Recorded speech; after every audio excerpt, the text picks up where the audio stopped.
हलफनामा देना होगा या देश से माफी मांगनी होगी। तीसरा विकल्प नहीं है। या हलफनामा देना होगा या माफी मांगनी होगी, तीसरा कोई विकल्प नहीं है। क्यों नहीं है भैया? मुकदमा नहीं कर सकते आप। निहायत ही बेवकूफी की बात इलेक्शन कमिश्नर साहब ने बोली है कि पता लिखा जाएगा लैंप पोस्ट के नीचे। अच्छा, पता लिखा जाएगा पुलिया के नीचे, पता लिखा जाएगा स्टेशन का प्लेटफॉर्म या चारबाग स्टेशन का प्लेटफॉर्म। एक तरफ शुरू में आप कह रहे हैं आप उस डेटा को निकलवाइए और यह साबित करिए कि उसने वोट नहीं डाला है, और इतना मैनेज करिए कि या तो उसकी तरफ से या अपनी तरफ से मानहानि का या मिस रिप्रेजेंटेशन का मुकदमा तो करिए उस आदमी के ऊपर जिसकी अभी फिलहाल आपका नाम लेने की हिम्मत नहीं है। भैया एक बात बता दूं, रफू कर सकता हूं, पेबंद नहीं लगा सकता।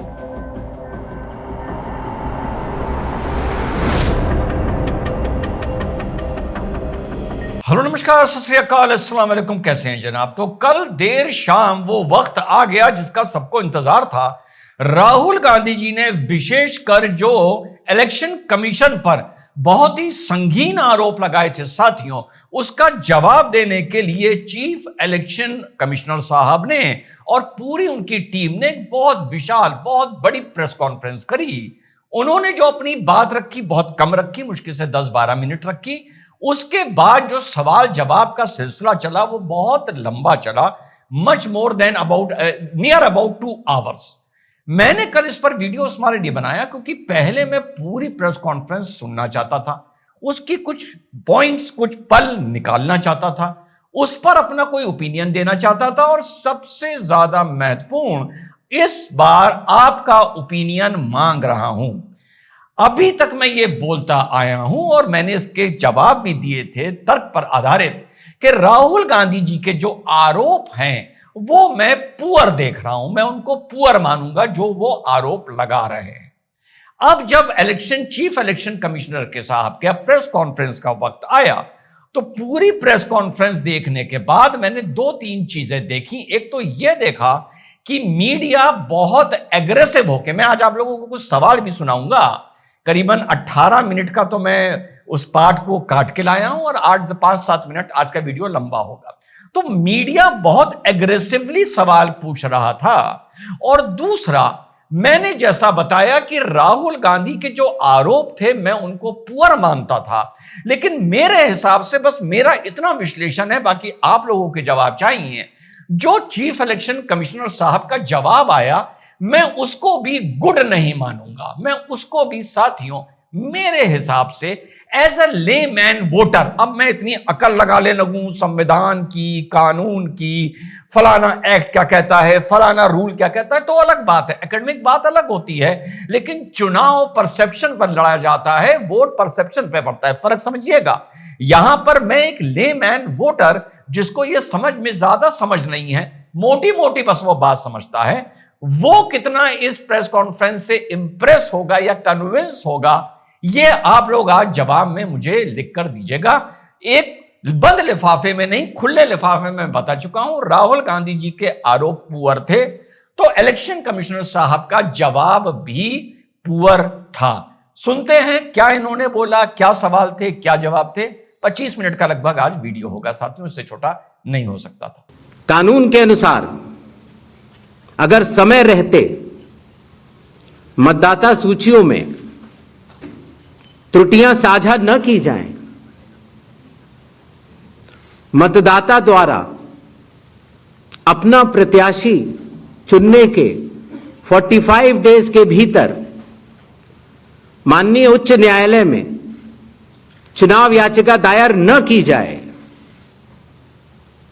और फिर वोट चोरी जैसे गलत शब्दों का इस्तेमाल करके जनता को गुमराह करने का असफल प्रयास किया जाए,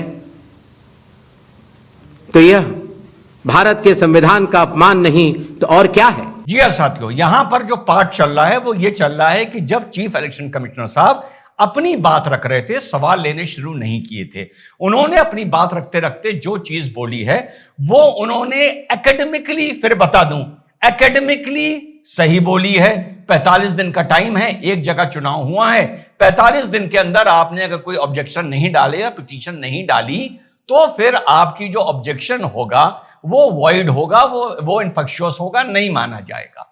लेकिन जैसा मैंने शुरू में बोला साथियों कि धरातल पर चुनाव एकेडमिकली, कानून, संविधान, इससे परे हटकर वोट पड़ता है। और एक आम आदमी, एक आम वोटर जब अपनी बात सोचता है या जब चर्चा करता है तो कहीं ना कहीं तो कानून बीच में आता ही है। लेकिन कहीं ना कहीं यह बात आती है कि भैया अगर इतना घोर आरोप लग रहा है और आप जो उसको प्रोटेक्शन ले रहे हैं वो इस बात का ले रहे हैं कि 45 दिन के अंदर आपने क्योंकि शिकायत नहीं करी, ये गलत है। धरातल पर यह चीज कितना अपील करेगी, एक आम वोटर को कितना कन्विंस करेगी, आप लोगों का जवाब चाहिए। आगे चलता हूं। हमने कुछ दिन पहले देखा कि कई मतदाताओं की फोटो उनकी अनुमति के बिना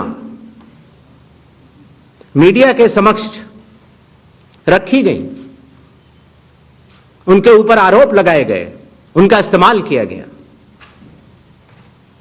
क्या अपनी माताओं, बहुओं, बेटियों सहित किसी भी मतदाता की सीसीटीवी वीडियो चुनाव आयोग को साझा करनी चाहिए क्या? जी हां साथियों, एक्चुअली मैं आप लोगों को बता दूं ये प्रेस कॉन्फ्रेंस किस तरीके से हो रही थी। 5 सवाल एक साथ क्लब करके पूछे जा रहे थे और फिर एक क्लब करके चीफ इलेक्शन कमिश्नर साहब उसका उत्तर दे रहे थे। सिंगल क्वेश्चन सिंगल आंसर नहीं था। तो सवाल यहां पर 2 पूछे गए। एक, जो राहुल गांधी जी ने जो फोटोग्राफ दिखाई कि ये एक आदमी 4 जगह वोट डालता है, फलाना फलाना, इस टाइप से जो दिखाई, महिलाओं की दिखाई और इनकी दिखाई, और जैसे आदित्य श्रीवास्तव की दिखाई लखनऊ के। और दूसरा सवाल यह पूछा गया था कि सीसीटीवी आप उपलब्ध क्यों नहीं करा रहे हैं। तो जो पहले सवाल का चीफ इलेक्शन साहब ने जवाब दिया, ये सारी चीजें मैं पहले कवर कर चुका हूं, क्योंकि आज का वीडियो लंबा है, मैं पुराने अपनी क्लिप्स नहीं दिखाना चाहता। इसमें लोकस शिकायत करने का उसका है जिसकी फोटो दिखाई गई है। ये बात मैं पहले टाइम से बोलता आया हूं। चीफ इलेक्शन कमीशन को या गवर्नमेंट को या मैं यहां पर चीफ इलेक्शन कमिश्नर ही बोलूंगा, इनको पहले मैनेज करना चाहिए था उन लोगों को जिनकी तस्वीर दिखाई गई, और उनको यह इनिशिएटिव लेना चाहिए। लोकस उनका है जिनको एक फ्रॉड बताकर यह बताया गया कि यह भोगस फेक आदमी है और यह 4 जगह वोट डालता है, एक बार यहां डालता है, एक बार वहां डालता है। जो अब बात आ गई यहां पर लीगली, एकेडमिकली, जैसे शुरू में चीफ इलेक्शन कमिश्नर साहब ने एकेडमिकली बात करी कि 45 दिन के अंदर अगर आप कंप्लेन नहीं कर रहे हैं तो मैं इसमें कुछ नहीं कर सकता। तो यहां पर मैं एज अ लॉयर एकेडमिकली बता दूं कि यहां पर डिफेमेशन का जो लोकस बनता है फोटोज के आधार पर, वो उन लोगों का बनता है, या तब बनता है जब वो लोग इलेक्शन कमीशन में आकर शिकायत करें राहुल गांधी की। दोनों चीजें जब नहीं हुई तो उसके बिहाफ पर इलेक्शन कमीशन को एकेडमिकली, लीगली बोलने का लोकस नहीं है। दूसरा, इन्होंने कहा हम मां, बहन, बेटी की अपनी सीसीटीवी नहीं दे सकते। यहां पर मेरा यह ओपिनियन है कि सीसीटीवी भैया घर का, बाथरूम का, वॉशरूम का, किचन का, बेडरूम का नहीं माना जा रहा है। I expect better explanation from the chief election commissioner. वो जो सीसीटीवी की बात आप दे सकते हैं, नहीं दे सकते, कानून क्या कहता है, मैं इसमें नहीं जा रहा हूं। एक गलत बेबुनियादी एक्सप्लेनेशन ना दीजिए। सीसीटीवी मांगा जा रहा है भैया वोट देने की, जो वोट देने हैं वहां का मांगा जा रहा है, बेडरूम और बाथरूम का और किचन का नहीं मांगा जा रहा है कि आप मां, बहन, बेटी वाली बात ले आए। ये बिल्कुल बेसलेस बात थी। आगे चलिए। कुछ मतदाताओं द्वारा दोहरे मतदान के आरोप लगाए गए, सबूत मांगने पर जवाब नहीं मिला। ऐसे मिथ्या आरोपों से न तो चुनाव आयोग डरता है और न ही कोई मतदाता। जी हां साथियों, शुरू से लेकर आखिर तक इस पूरी प्रेस कॉन्फ्रेंस में कांग्रेस पार्टी का और राहुल गांधी का नाम तक नहीं लिया गया। I was surprise to see this and notice this, जबकि उस तरफ से खुला इलेक्शन कमीशन को वोट चोरी के आरोप लगे हैं, खुला लगे हैं बीजेपी के साथ मिलकर, लेकिन इन्होंने राहुल गांधी का नाम तक नहीं लिया। एक व्यक्ति, एक पार्टी, कुछ लोग, इस तरह से वो अपनी बात रख रहे थे। आगे चलते हैं। जब यह प्रक्रिया 45 दिन समाप्त हो जाते हैं, उसके बाद इस तरह के निराधार और आरोप लगाना चाहे वो केरल हो, चाहे वो कर्नाटक हो, चाहे वो बिहार हो, जब 45 दिन चुनाव के बाद पूर्ण हो चुके हैं और किसी भी दल को, किसी भी कैंडिडेट को कोई भी गलती नजर नहीं आई, तो आज इतने दिनों के बाद इस तरह के निराधार आरोप लगाना, उनका उद्देश्य क्या है, ये सारे मतदाता और देश की जनता पूरा समझती है। जी हां साथियों, फिर से वही बात चीफ इलेक्शन कमिश्नर साहब ने दोहराई है। 45 दिन जब बीत चुके हैं, फिर से दोहरा दूं, एकेडमिकली, लीगली इलेक्शन कमिश्नर साहब सही हो सकते हैं। चुनाव एकेडमिकली वगैरह वगैरह कानूनी बातें सोच के नहीं, परसेप्शन पर लड़े जाते हैं, परसेप्शन पर वोट पड़ता है और परसेप्शन पर जीत या हार होती है।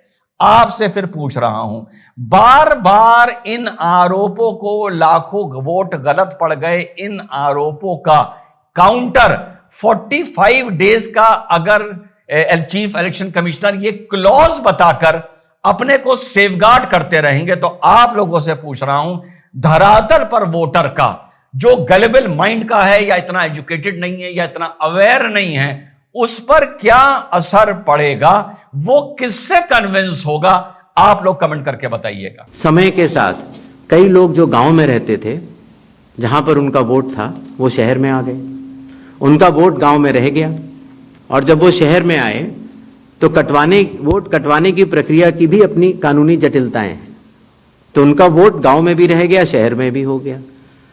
और आजकल आपको पता है, जैसे जैसे भारत का विकास होता जा रहा है, वैसे वैसे लोग शहर छोड़ के भी दूसरे शहरों में भी जाते हैं। मुझे आशा है कि जितने हमारे मीडिया बंधु हैं, वो भी शायद किसी न किसी दूसरे शहर को छोड़ के यहाँ पर आए होंगे। तो जब वो यहाँ रहने लग जाते हैं तो उनका वोट यहाँ भी बन जाता है। तो इस तरह से करते करते एक व्यक्ति के जाने या अनजाने में कई जगह वोट रह गए। जी हां साथियों, ये वाली बात आप लोगों को याद होगा, पुराना वीडियो नहीं दिखाऊंगा, हमारी आपकी बात हो चुकी है। आदमी गोमती नगर से इंदिरा नगर गया, इंदिरा नगर से चौक गया, मैंने एक शहर के पॉइंट ऑफ व्यू से समझाया था। लेकिन तब मैंने ये भी कहा था कि ये होता आया है और हो रहा है, ये भी कहा था, दशकों से होता आया है। लेकिन इस बात को चीफ इलेक्शन कमिश्नर या हमारा जो इलेक्शन की जो बॉडी जिम्मेदार है, वो इस बात को कैसे मान लेगी? नहीं मान सकती। लेकिन चीफ इलेक्शन कमिश्नर साहब ने वो बात साथियों मान ली है। एक तरह से आज इस प्रेस कॉन्फ्रेंस के बाद एक मोहर लग गई है, एक ठप्पा लग गया है कि इस देश में लाखों लाखों लाखों वोट, अभी आगे बताऊंगा लाखों लाखों लाखों कैसे बोल रहा हूं, इधर उधर घूम रहे हैं जो अनअकाउंटेड हैं। मैंने पहले भी बोला था, अब भी बोल रहा हूं। इसका मतलब यह नहीं है कि रिजवान अहमद के वोट अगर एपिक कार्ड 3 शहरों में हैं तो वो तीनों जगह जाके वोट डाल रहा है। ये राहुल गांधी बेसलेस बात कर रहा है, याद है आप लोगों ने पहले बोला था। लेकिन उस बात का जो जवाब इलेक्शन कमिश्नर साहब से आया है, मुझे एक चीज की उम्मीद नहीं थी। आरोप भी बेसलेस हैं और जवाब भी इनका पुअर है कि इन्होंने मान लिया है कि अब हमारी जो इलेक्टोरल रोल है उसमें लाखों डुप्लीकेसी हैं। डुप्लीकेसी का मतलब यहां फ्रॉड नहीं है, लेकिन डुप्लीकेसी है। इस बात से धरातल पर आदमी कितना कन्विंस होगा, ये आप लोग जवाब देके बताइएगा। आप लोग चाहें तो मेरी हर बात का अलग अलग जवाब दे दें तो ज्यादा अच्छा रहेगा, क्लैरिटी रहेगी। कि जब इतनी पारदर्शी प्रक्रिया है तो फिर भ्रम फैलाने वाली कोशिश पर आप कुछ लोगों से ये कह रहे हैं कि फॉर्म 7 दे दें, और कुछ लोगों से कह रहे हैं कि आप शपथ पत्र दे दें। इसका जवाब ये है, लोक प्रतिनिधित्व कानून में जो सबके लिए बराबर है, मेरे लिए भी है, आपके लिए भी है, और किसी भी सांसद के लिए भी है, और किसी भी एमएलए जी के लिए भी है। अगर आप उसी निर्वाचन क्षेत्र के निर्वाचक हैं तो आपको समय रहते शिकायत करने का पूरा मौका है।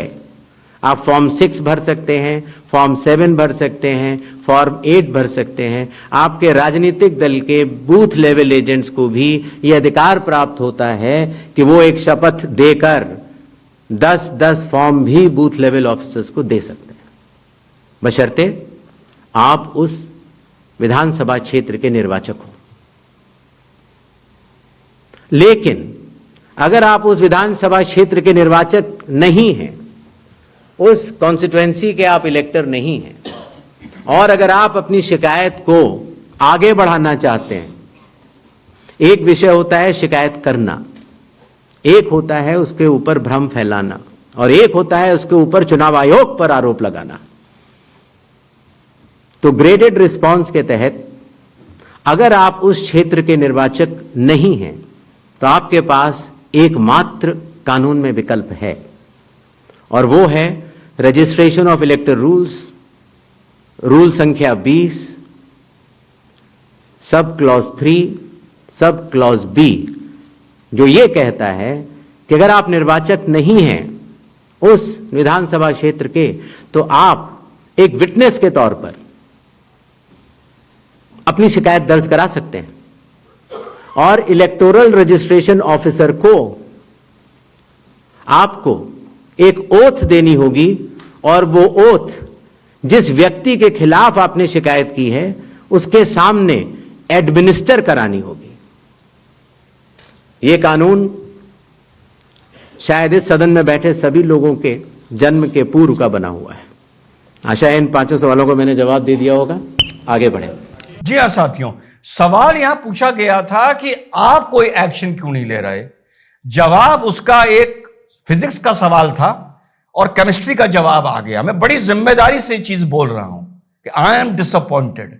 और एक साथ 5 सवाल ले लेकर साहब ने एक सवाल का जवाब देते देते वो तीसरे सवाल पर पहुंच गए, और तीसरे से 5वें पर पहुंच गए, और इसी में बीच का दूसरा सवाल शायद छूट ही गया।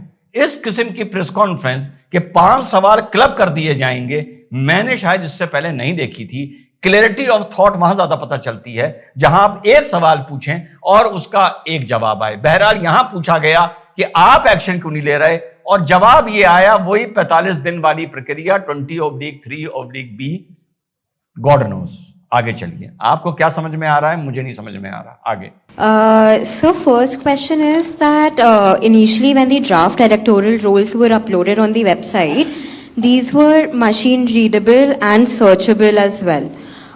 The size was smaller, the pictures were clearer. But soon after Rahul Gandhi's press conference, the rolls were updated and they were changed into non-machine readable, non-searchable, low quality pictures. So was that because a lot of searches were being conducted in these roles? And secondly, why is the dual epic ID issue there in Bihar, despite the commission saying back in May that, we have resolved it across the country? इनका यह सवाल था कि जो electoral roll uploaded था राहुल गांधी की press conference के बाद, वो दूसरा अपलोड किया गया जिसमें जो इंफॉर्मेशन थी वो काफी ब्लर्ड थी। और दूसरा जो एपिक कार्ड था, आपने बिहार के लिए ही बोला था कि एपिक कार्ड की जो प्रॉब्लम है वो सॉर्ट आउट हो गई है। अब कैसे एक एक आदमी के डुअल एपिक कार्ड निकल कर आ रहे हैं? ढेर सारे आरोप लगाए। उनका कहना था कि फेक सस्पिशियस वोटर बन रहे हैं, मैनिपुलेटेड हैं, मास एडिशन हुए हैं। इसके 2-3 दिन बाद ही बीजेपी के पावरफुल लीडर अनुराग ठाकुर जी ने प्रेस कॉन्फ्रेंस की और उन्होंने कहा कि उनके पास कंक्रीट प्रूफ हैं, कि कंक्रीट प्रूफ है इस बात के कि lakhs of suspicious voters, duplicate voters, fake addresses, age manipulation, mass addition have been found in Wayanad, Raebareli and other constituency. देश की 2 बड़ी राजनीतिक पार्टियां ये आरोप लगा रही हैं कि fake voters, bogus voters, manipulation of age, duplicate voters ये मौजूद हैं। तो आप कितना सहमत हैं और इन आरोपों के आप क्या जांच कोई कराएंगे? जी हाँ साथियों, सुना आपने।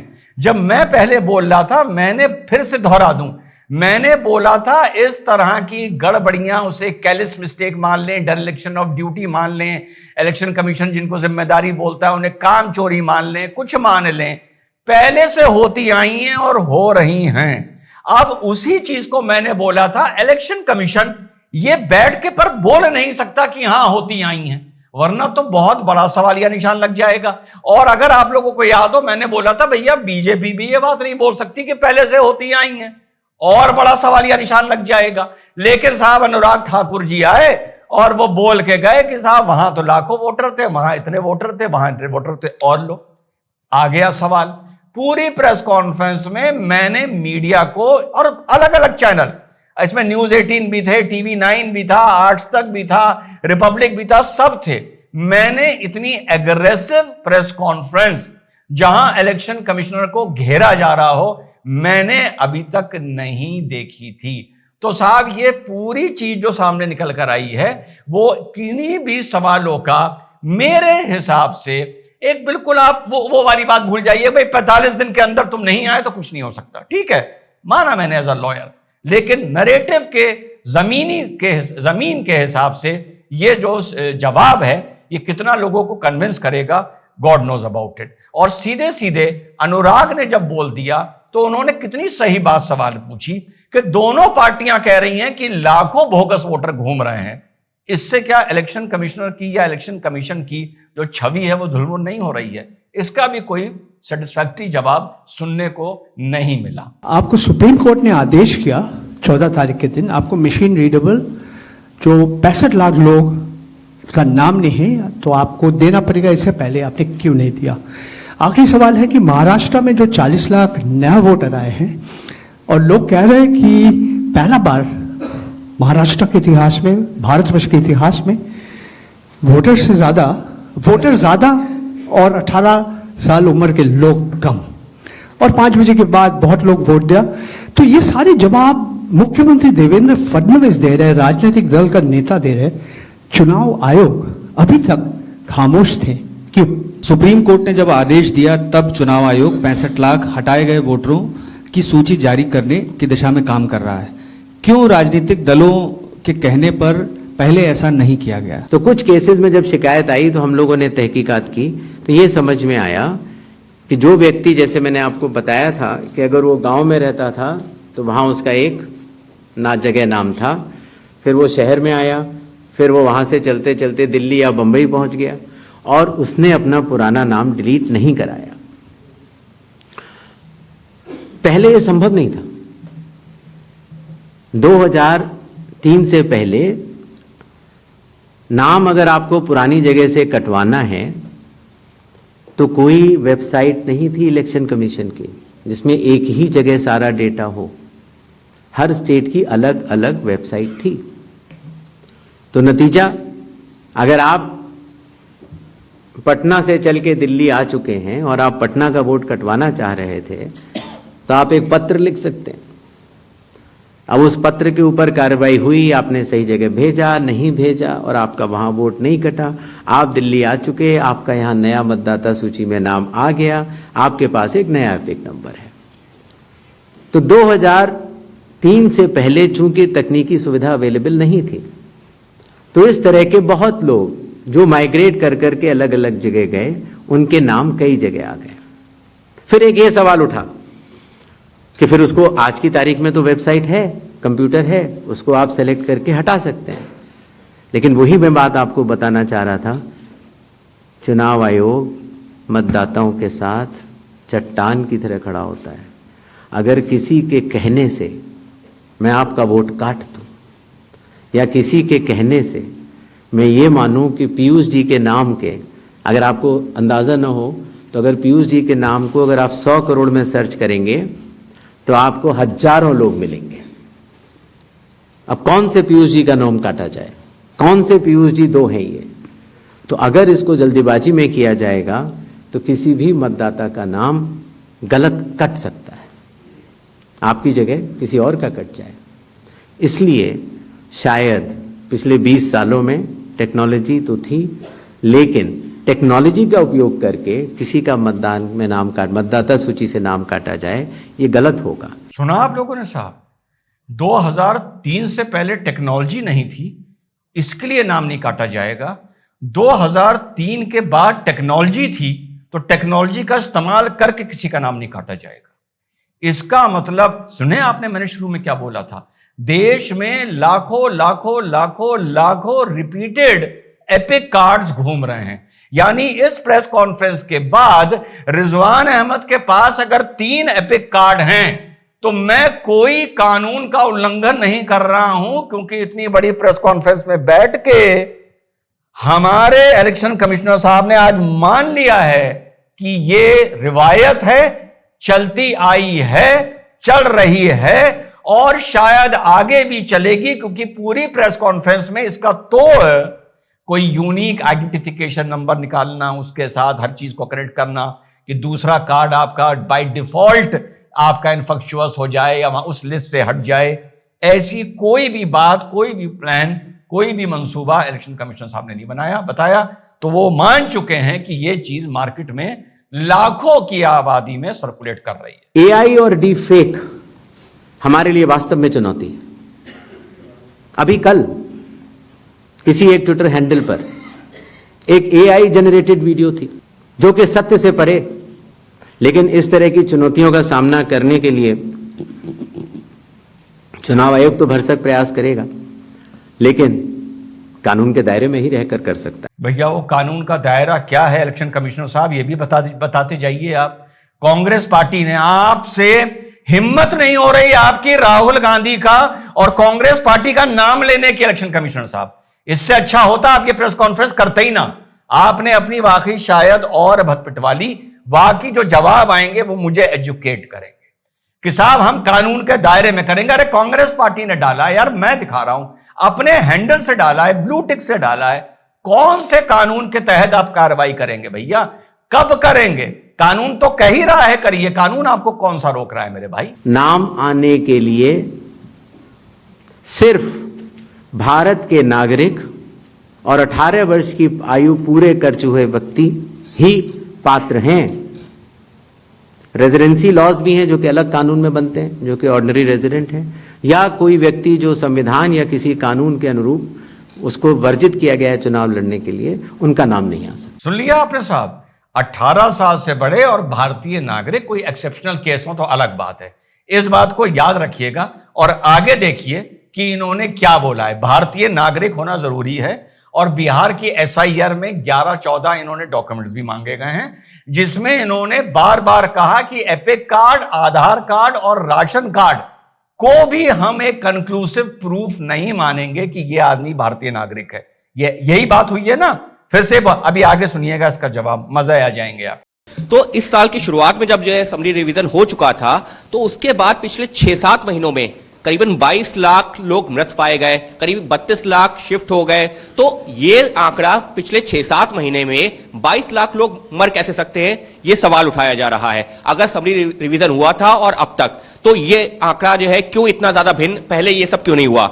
इसी के साथ में उसी से जुड़ा हुआ सवाल ये है, विपक्षी पार्टियां ये कह रही हैं, इसका मतलब तो ये है 2024 का 1 साल पहले जो चुनाव हुआ था, वो इसका मतलब जो तमाम आप 65 लाख का आंकड़ा अभी दे चुके हैं, हो सकता है ये आने वाले दिनों में और बढ़े, उन फर्जी मतदाताओं के साथ में हुआ था क्या चुनाव? ये तो सिर्फ बिहार की बात हो रही है, तो क्या इन फर्जी मतदाताओं के साथ में 2024 का चुनाव हुआ था? तीसरा सवाल इसी से जुड़ा हुआ, क्या ये एनआरसी हो रहा है एसआईआर की आड़ में? ये सवाल लगातार कहा जा रहा है, और वो क्यों कहा यह जा रहा है कि एक धर्म के लोगों को वोट काटे जा रहे हैं, एक पार्टी को फायदा पहुंचाने के लिए कार्रवाई की जा रही है ना। उसी तरीके से अगर आप ईपीआईसी से इसको नहीं जोड़ेंगे तो यह संभव ही नहीं है कि आप कभी जिंदगी में डुप्लीकेसी को चेक कर पाए, चाहे कितने एफर्ट्स कर लें। यहां आपको टेक्नोलॉजी की ही मदद लेनी पड़ेगी, मैनुअली ये ह्यूमनली पॉसिबल नहीं है। और इसी से जुड़ा हुआ सवाल यह भी है कि जब इस तरह की चीजें हमारे सामने आती हैं, यानी डुप्लीकेसी को चेक करने की, वही डुप्लीकेसी हमारे सामने जब वोटर लिस्ट में सामने आती है तो एक नया बखेड़ा खड़ा होता है। आप चुनाव आयोग के सामने सबसे इंपॉर्टेंट चीज यह है कि अगर किसी चीज की शिकायत की जा रही है तो क्या चुनाव आयोग सबसे पहले शिकायत की जांच करने पर जोर देगा, या शिकायतकर्ता कौन है उसकी जो है वो कलई खोलने पर जोर देगा? जी हाँ साथियों, जैसा मैंने आप लोगों को पहले भी बताया, मैंने इतना अलग अलग चैनल्स, आप उनको राइट विंग मान लें, लेफ्ट विंग मान लें, कोई नहीं, अक्रॉस मीडिया लाइन इतने एग्रेसिव पत्रकार और इतने एग्रेसिव सवाल मैंने लोगों को अभी तक लाइफ में शायद पूछते हुए नहीं देखा होगा। अब जब यहां बात आई कि साहब 22 लाख लोग आप बता रहे हैं मर चुके हैं, 6 महीने पहले बिहार का समरी रिवीजन हुआ था, 32 लाख लोग वहां से शिफ्ट कर चुके हैं मोटा मोटा। तो क्या 2024 के चुनाव में ये सब लोग वहां पर वोटिंग लिस्ट में थे? इसका मतलब तो इनके वोट किस किस ने डाले और कैसे कैसे डले, ये बहुत बड़ा एक सवालिया निशान लगाता है इलेक्शन कमीशन पर। भले वो समरी रिवीजन हो, अरे भैया तनख्वाह ले रहे हो, पैसा ले रहे हो, एक्सचेकर का पैसा लग रहा है, तुम समरी रिवीजन करने जा रहे हो, उसका मतलब तुमने समरी रिवीजन करा ही नहीं। इसका मतलब SIR के अलावा कोई भी रिवीजन अकाउंटेबल है ही नहीं, कोई सस्पेंशन और टर्मिनेशन है ही नहीं। और आपने मान लिया कि जो समरी 6 महीने पहले समरी रिवीजन बिहार में हुआ था वो पूर्णतः गलत हुआ था। तो इसका मतलब SIR इस हिसाब से, जैसा एक पत्रकार बंधु ने बोला कि यह समस्या तो फिर कभी खत्म होगी नहीं, आप कहेंगे SIR से होगी। अरे भैया क्या आप हर साल SIR कराएंगे? आज की SIR में मैं लखनऊ का वोटर हूं, मेरा नाम आ गया, कोई बात नहीं, उसके बाद मैं दिल्ली शिफ्ट कर गया, वहां जाकर मैं दिल्ली का वोटर बन गया, तो अगर अगले साल फिर SIR होगी तभी तो मेरा यहां से नाम कटेगा ना। और हर साल SIR हो नहीं सकती। समरी रिवीजन की वैल्यू इस देश में अब 0 निकल आई है। तो इसका मतलब अब इस देश को as per this press conference ये मान लेना चाहिए, अब आप उनको डुप्लीकेट कहें, फर्जी कहें, कुछ कहें, ये वोटर लाखों लाखों करोड़ों की संख्या में भारत में घूमते रहेंगे। इसीलिए मैं शुरू में बोल रहा था, इसका जवाब बाद में दूंगा, मैं लाखों लाखों क्यों बोल रहा हूं। जब 65 लाख बिहार में निकल आए हैं तो सोचो मेरे भाई, पूरे भारत में बिना बढ़ाए चढ़ाए अगर मैं बात करूं, पूरे भारत की कम से कम 4-5 करोड़ इस तरह के वोटर घूम रहे होंगे। और कहां उनका वोट पड़ रहा होगा, कहां नहीं पड़ पा रहा होगा, ये एक अलग बिंदु है। लेकिन इतने बड़े लोकतंत्र की जिस पर पूरी धुरी घूमती है इलेक्शन कमीशन, आज शायद वो मान रहा है कि पूरे देश में 4-5 करोड़ डुप्लीकेट एपिक कार्ड घूम रहे हैं। ताज्जुब है भाई। लगातार वोटर का जो है सो ट्रस्ट चुनाव आयोग पर इससे कम हो रहा है, तो ट्रस्ट बढ़ाने के लिए आप लोग क्या करें? और अगर कोई लीडर, कोई भी लीडर अगर इस तरह का झूठ बोल रहा है, क्या आपके पास कोई अधिकार नहीं है उनके खिलाफ कानूनी कार्रवाई करने का? ये था कि 6 महीनों में इतने मृत लोग कैसे पाए गए। शायद इसका जवाब मैं पहले दे चुका था कि पिछले 20 सालों से जब ये नॉर्मल रिवीजन होता है तो घर घर जाकर इन्यूमरेशन फॉर्म नहीं दिया जाता है। और शायद इसलिए कई बार जब घरों में किसी की मृत्यु हो जाती है तो वो इन्फॉर्मेशन BLO के पास कैसे आएगी? तो BLO के पास अगर उस परिवारजनों ने न बताई तो BLO के पास संभव नहीं होगा। इसीलिए 22 लाख मतदाता कोई 6 महीने में मरे हुए नहीं हैं। ये वो मृत मतदाता हैं जो लगभग पिछले 20 सालों में रिकॉर्ड करने से छूट गए। जी हाँ साथियों, वही बात इन्होंने बोल दी जो हम लोग जो चर्चा कर रहे थे कि इन्होंने मान लिया है कि जो समरी रिवीजन होता है और यहां पर भले फॉर्म नहीं भरा जाता, समरी रिवीजन में सरकारी अधिकारी जिनकी ड्यूटी लगती है अलग अलग विभागों से निकालकर वो घर घर आते हैं और पूछते हैं। दफ्तर में बैठकर ये काम नहीं हो जाता। लेकिन अब इलेक्शन कमीशन ने जिनको भी जिम्मेदारी दी वो अनअकाउंटेड हो गए हैं, उनकी कोई जवाबदेही नहीं है। उन्होंने जो उतने दिन काम किया और बिहार में जो 65 लाख लोग निकल के आए जो आगे अभी बढ़ भी सकते हैं, उन्होंने कोई काम नहीं किया। घर में बैठकर इसका मतलब सूचियां बनाई गई हैं। वो किसके फेवर में वोट जा रहा है, किसके अगेंस्ट जा रहा है, कौन से मजहब के लोग काटे जा रहे हैं, कौन सी, मैं इसमें नहीं जा रहा हूं। लेकिन कोई इस देश में साबित हो गया इस प्रेस कॉन्फ्रेंस के बाद कि कोई भी अकाउंटेबिलिटी नहीं है। ये 20 लाख लोग कब मरे और 32 लाख लोग कब बिहार छोड़ के गए, ये किसी को पता ही नहीं है। एक बात जो मैं आपके माध्यम से भारत की जनता तक पहुंचाना चाहता हूं वो ये है कि मतदाता सूची एक विषय है और मतदान करना दूसरा विषय है। मतदाता सूची में किसी का नाम गलत आ सकता है अगर बूथ लेवल ऑफिसर से गलती हुई हो या राजनीतिक दलों ने उस पर ध्यान न दिया हो, तो किसी भी व्यक्ति का नाम मतदाता सूची में गलत आ सकता है। जब आप वही अधिकारी जो आपका समरी रिवीजन कर रहे हैं वो ही जब इतने भ्रष्ट हैं या काम चोर हैं जिनकी कोई अकाउंटेबिलिटी नहीं है, जो ट्रांसफर हो गए हैं उनका नाम भी लिख रहे हैं, जो मर गए हैं उनका नाम भी लिख रहे हैं, कोई मौके पे वेरिफिकेशन नहीं हो रहा है, सामने बुला के पूछा नहीं जा रहा है, तो उसके बाद तो अब इलेक्शन कमीशन साहब ने ये मान लिया है कि ये दोनों अलग चीजें हैं। ये जो सूची है ये अलग है, वोट पड़ना अलग है। मैं अपने मंच से ये बात बोलूं तो फिर भी चल जाता है, लेकिन इलेक्शन कमिश्नर ने ये बात बोलकर एक नई दिशा धारा दे दी है इस विवाद को, इस बहस को। एक एक नाम के आगे मैं निवेदन करना चाहता हूं, आपके जरिए आह्वान करना चाहता हूं कि सभी 12 राजनीतिक दल, चाहे वो राष्ट्रीय पार्टी के हों चाहे वो स्टेट पार्टीज के हों, अभी भी समय रहते 1 सितंबर से पहले इसमें गलतियां बताएं। चुनाव आयोग सुधारने के लिए तैयार है, लेकिन 1 सितंबर के बाद नहीं, क्योंकि उसके बाद वही दौर शुरू हो जाता है कि मतदाता सूची एक अलग चीज होती है और मतदान अलग चीज होती है। वोट तो एक मतदाता एक ही बार डाल सकता है, और इसीलिए हमने कहा था कि चूंकि इस तरह की पीपीटीज बनाई जाएं जिसमें कि चुनाव आयोग के डेटा को गलत तरीके से एनालाइज किया जाए और उसके जरिए यह कहा जाए कि चूंकि मतदाता सूची में ये नाम है इसीलिए मतदान गलत हुआ।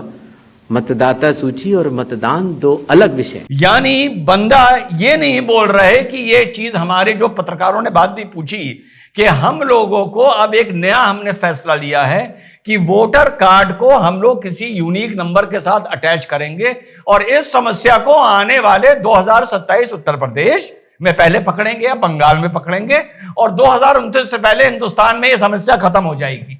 खत्म का मतलब 1% बचेगी, मान लिया, लेकिन यहां तो करोड़ों लोग निकल के आ रहे हैं इनके हिसाब से कि भैया इस चीज को पकड़ा नहीं जा सकता। ताज्जुब है भाई मुझे तो आज। अगर निराधार आरोप आप मतदाता सूची और मतदान को मिला के और जनता के सामने अगर ये कहें कि चोरी हो रही है तो ये गलत बात है। बिल्कुल गलत बात है, बिल्कुल गलत बात है। और जो उन्होंने बोला है कि एक मतदाता ने 3 जगह वोट डाला है, आप उस डेटा को निकलवाइए और यह साबित करिए कि उसने वोट नहीं डाला है और इतना मैनेज करिए कि या तो उसकी तरफ से या अपनी तरफ से मानहानि का या मिसरिप्रेजेंटेशन का मुकदमा तो करिए उस आदमी के ऊपर जिसकी अभी फिलहाल आपका नाम लेने की हिम्मत नहीं है। पूरी प्रेस कॉन्फ्रेंस में साथियों जो लगभग 1.5 घंटे की थी, राहुल गांधी और कांग्रेस पार्टी का नाम नहीं ले पाए इलेक्शन कमिश्नर साहब। आगे चलिए। इसी तरीके से जिन लोगों के पास घर नहीं होता, आप लोग भाग्यवान हैं, कई लोगों के पास घर नहीं होता लेकिन उसका नाम भी मतदाता सूची में होता है और उसका पता क्या दिया जाता है? उसका पता वो जगह दी जाती है जहां वो व्यक्ति रात को सोने आता है, कई बार सड़क के किनारे, कई बार पुल के नीचे या कई बार लैंप पोस्ट के किनारे। और फिर अगर यह कहा जाए कि वो फर्जी मतदाता है, ये हमारे गरीब मतदाताओं, बहनों, भाइयों और बुजुर्गों के साथ एक बहुत बड़ा खिलवाड़ है। जी हां साथियों, गरीबों का, मजदूर का नाम लेके ये इमोशनल ब्लैकमेल कर रहे हैं। निहायत ही बेवकूफी की बात इलेक्शन कमिश्नर साहब ने बोली है कि पता लिखा जाएगा लैंप पोस्ट के नीचे, अच्छा पता लिखा जाएगा पुलिया के नीचे, पता लिखा जाएगा स्टेशन का प्लेटफॉर्म या चारबाग स्टेशन का प्लेटफॉर्म। एक तरफ शुरू में आप कह रहे हैं कि हम भारतीय नागरिकों को ही वोट डालने देंगे और आधार, एपिक कार्ड और राशन कार्ड तक को नहीं मानेंगे, पॉइंट 1। पॉइंट 2 पे आप कह रहे हैं कोई लैंप पोस्ट के, कहीं सुना है आप लोगों ने ये चीज? ये उस सवाल पर बात आई कि लोगों के जो एड्रेस हैं कहीं 0 लिखे हुए हैं, अजीब अजीब एड्रेस लिखे हैं। अरे इलेक्शन कमिश्नर साहब, कोई अगर अनऑथराइज मोहल्ला भी होता है, कोई जे कॉलोनी भी होती है, झुग्गी झोपड़ी कॉलोनी होती है, वहां पे हर घर में नंबर नहीं होता है, लेकिन उस मोहल्ले का एक कम से कम नाम तो होता है कि निवासी फलाना पुरवा, फलाना लोधपुरवा, फलाना ये पुरवा। अरे कोई नाम तो होता है, ये गांव, वो गांव, फलाना गांव। गांवों के मकान में नंबर नहीं होते। और आज एक अजीब सा एक्सप्लेनेशन सुना है साहब कि साहब वोटर हैं, लैंप पोस्ट। आपके जो पोलिंग एजेंट, आपके जो बीएलओज हैं, आपके जो सरकारी अधिकारी हैं, जो घर घर जा रहे हैं समरी रिवीजन में, वो ट्रांसफर्ड आदमी का जो घर छोड़ चुका है और मरे हुए आदमी को तो रजिस्टर कर नहीं पा रहे हैं, और इलेक्शन कमिश्नर साहब यहां बैठकर समझा रहे हैं कि वो उनके पास भी जाते हैं, भैया तुम रात को यहां सोने आते हो, जरा बताना, इस लैंप पोस्ट के नीचे तुम्हारा पता लिख दे, राधे श्याम फलाने मार्केट के लैंप पोस्ट के नीचे। अच्छा, उसकी सिटीजनशिप कहां से पता चलेगी इलेक्शन कमिश्नर साहब को जो लैंप पोस्ट के नीचे सो रहा है? एक तरफ तो आप कह रहे हैं मैं आधार भी नहीं मानूंगा, राशन कार्ड भी नहीं मानूंगा, मैं एपिक भी नहीं मानूंगा, और जो लैंप पोस्ट के नीचे सो रहा है उसको आप, क्योंकि वो गरीब है, आप उसको वोटर मान के वोट डालने देंगे। भाई कमाल कर रहे हो भैया, इससे अच्छा तुम ये प्रेस कॉन्फ्रेंस ना करते यार, बहुत ही मूर्ख हैं आप, मूर्ख हैं। आगे चलिए। अगर मीडिया में किसी एक व्यक्ति के बारे में शिकायत आ जाए तो चुनाव आयोग कहता है कि नियम में तो नहीं है लेकिन कर लेनी, वो सीईओ को बोलता है, या सीईओ कई बार चीफ इलेक्टोरल ऑफिसर स्वतः संज्ञान ले लेते हैं, डीएम स्वतः संज्ञान ले लेते हैं और जांच कर लेते हैं। लेकिन अगर आरोप 1.5 लाख मतदाताओं का हो तो क्या बिना किसी सबूत के, बिना किसी हलफनामे के 1.5 लाख मतदाताओं को नोटिस जारी कर दिया जाए? नहीं, ना करा जाए, ठीक है, लेकिन इतनी बड़ी प्रेस कॉन्फ्रेंस में एक अनाउंसमेंट कर दिया जाए, या 7 दिन के अंदर अनाउंसमेंट कर दिया जाए कि ऐसी चीजों का समाधान क्या होगा जो आप अपनी ही प्रेस कॉन्फ्रेंस में मान के गए कि भैया हो रहा है। 20 साल पहले लोग मर चुके थे, 20 साल से उनका नाम वोटिंग लिस्ट में था, पता नहीं कब मरे थे, कब बिहार छोड़ के गए थे, नाम उनका, इतना ही अनाउंसमेंट कर दें। हम नहीं कह रहे हैं सबको नोटिस कर दें, हम बेवकूफ नहीं है, इतना ही अनाउंसमेंट कर दीजिए, अभी ना करिए, 7 दिन के महीने भर के अंदर कर दीजिए। आगे चलिए। सारे मीडिया के समक्ष ये कहना कि अगर मतदाता सूची में आपका नाम एक बार और है तो आपने 2 बार मतदान किया होगा और कानूनी अपराध किया होगा, और मेरे सारे मतदाताओं को अपराधी बनाना और चुनाव आयोग शांत रहे, संभव नहीं। हलफनामा देना होगा या देश से माफी मांगनी होगी, तीसरा विकल्प नहीं है। इलेक्शन कमिश्नर साहब, पहले उस आदमी का नाम तो ले लो प्रभु कि ये किसने किया है। पत्रकार बंधु ले रहे हैं, आप उसका नाम तक नहीं ले रहे हैं। या हलफनामा देना होगा या माफी मांगनी होगी, तीसरा कोई विकल्प नहीं है। क्यों नहीं है भैया? मुकदमा नहीं कर सकते आप, मुकदमा नहीं कर सकते, यानी आपके पास ये विकल्प ही नहीं है। डेफमेशन की धारा आपके हिसाब से बीएनएस में लिखी नहीं गई है, जितना मुझे आपका ज्ञान लग रहा है। मेरे हिसाब से ये प्रेस कॉन्फ्रेंस ना ही होती तो ज्यादा बेटर रहता। बाकी आप लोग उत्तर देके बताइएगा। भैया एक बात बता दूं, रफू कर सकता हूं, पेबंद नहीं लगा सकता। जय हिंद, वंदे मातरम, खुदा हाफिज।